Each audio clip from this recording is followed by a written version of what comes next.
regarding not only the Q3 but the general development that we've seen over the years, that you have been very cost focused and you have cut costs. I think, if my memory serves me right, it's operating costs are down 19% year to date on a year-over-year basis. And we have seen profitability improve.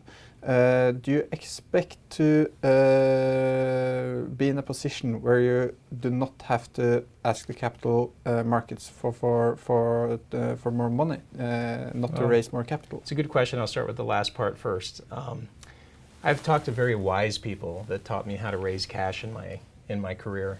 And you do this all the time in Silicon Valley. So you have to go to the markets and raise cash, whether you're private or public. But usually as a public company, when you raise cash, you really want it to be the last time you raise cash.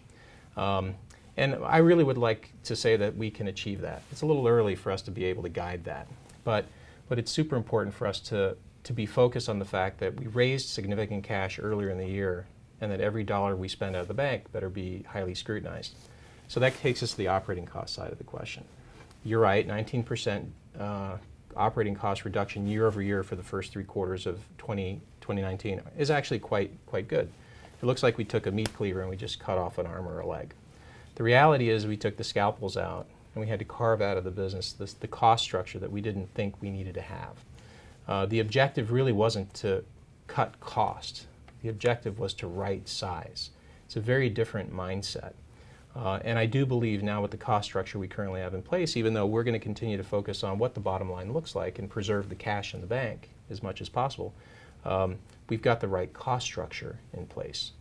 There's 2 important data points worth mentioning. The first is that for the first time ever in the history of this company as a public company, we were able to report that the first 3 quarters were cash flow positive. I will accept a pat on the back for that, because that was very tough to achieve after last year.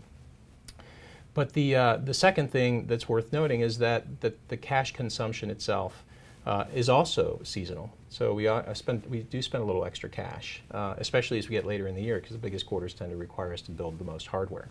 So we'll see a little bit of cash consumption in Q4, and that's guided and projected.